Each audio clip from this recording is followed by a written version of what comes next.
I think that's fantastic. I think really the question then, a follow-up question is, this framework, what's the best way, in your opinion, to teach this to adolescents? Well, Right? I teach children even. I can teach children. I can teach any age. You know, let me give you a developmental framework, okay? Are your parents? No. Are you married? No. Married children? No. Oh, how lucky! Not yet. Not yet. How lucky you are!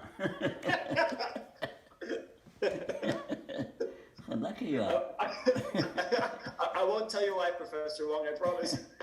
Okay. She's right there. No. Do you know about Erickson's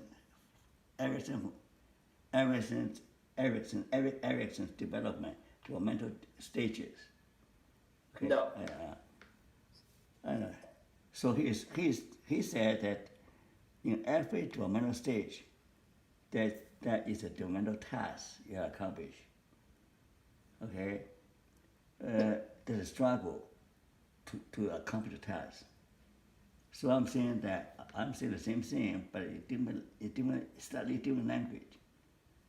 I say, life is full of struggle. Life is the constant battle. Life began with a loud cry of protest to leave mommy's comfortable womb to get in this cold world. The kids protest. Wow! Like, and with pain and fear of dying, that begin with suffering, end with suffering. In between, wow, every developmental stage is full of suffering. As a baby, they want to cling to the mother's arms 24/7.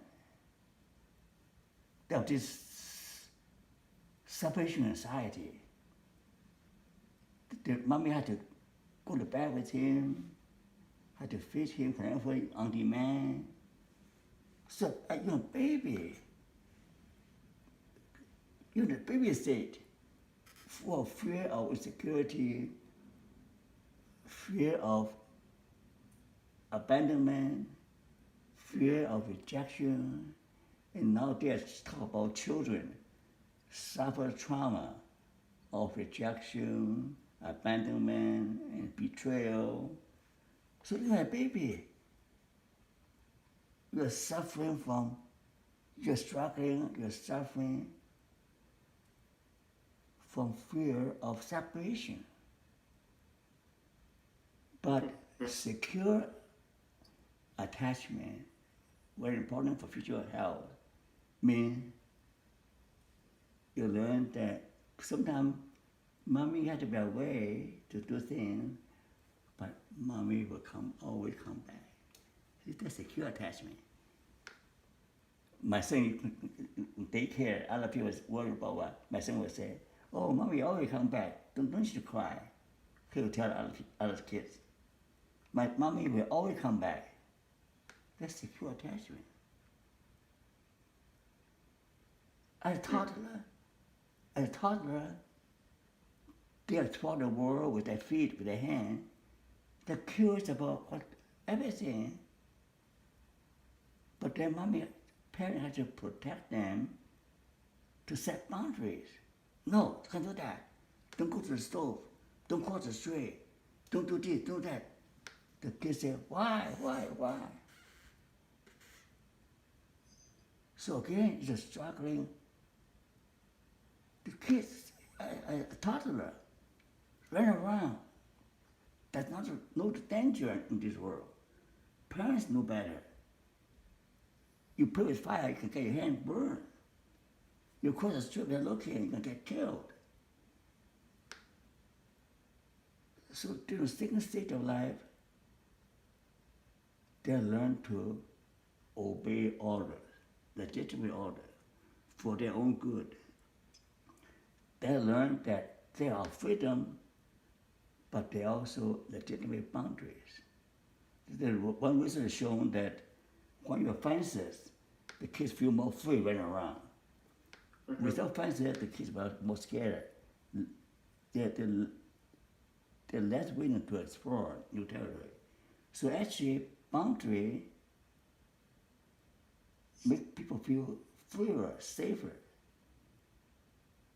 That this world is a total mess. People no longer fear God. People fear nothing.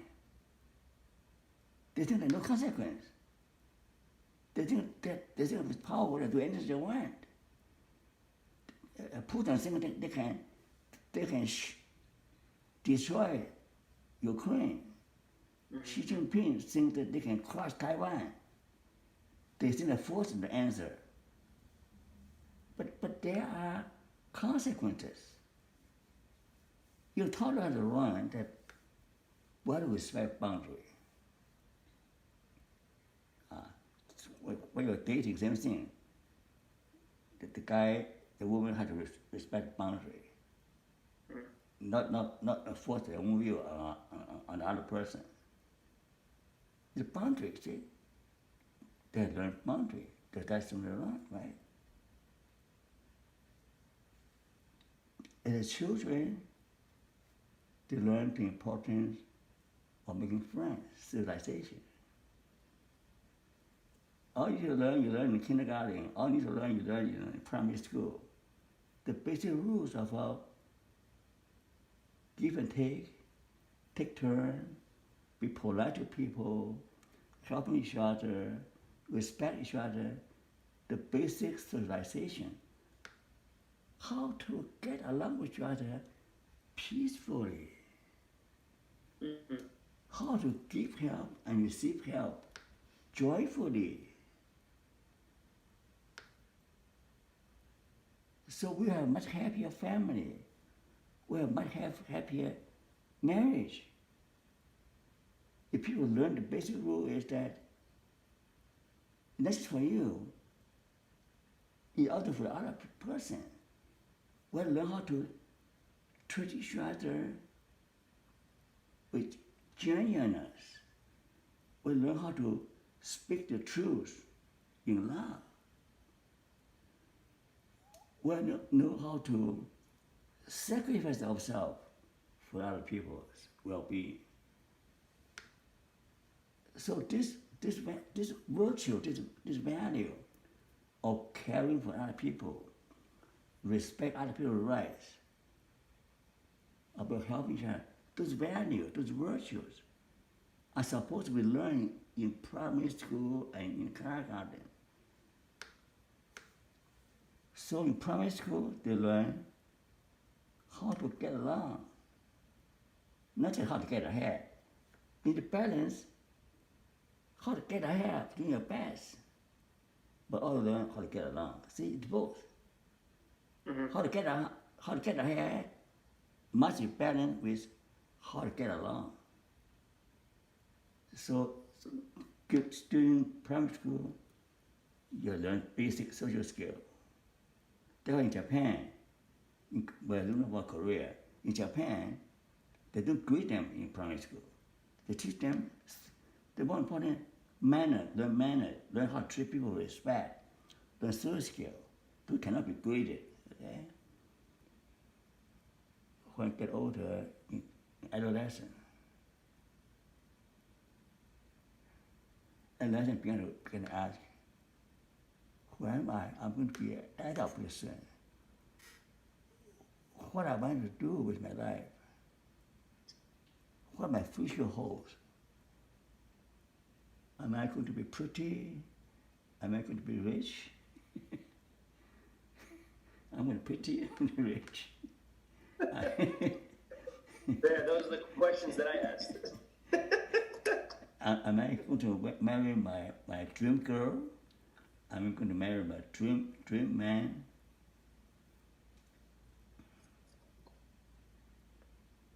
So that is the time they discover their existential being. They begin to ask existential questions. So that's why in positive education, the meaning of life, the meaning of suffering should be key topic in learning. What the meaning of life? What the meaning of my existence?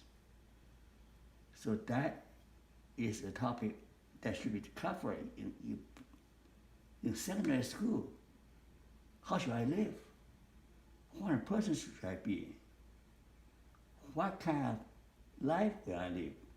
What kind of person do you want to be? Do you want to be?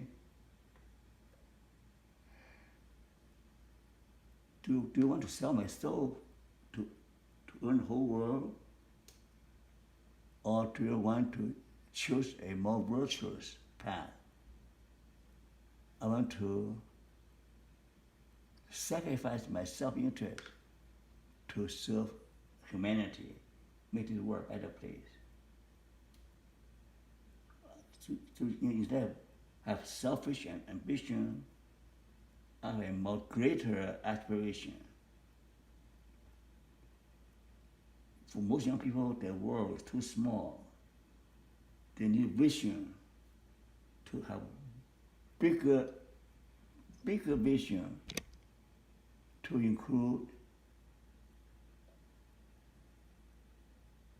a future that is better than ours.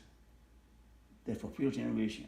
They should have vision big enough for future generation, for planet Earth, and for harmony with God, with other people, and within ourselves.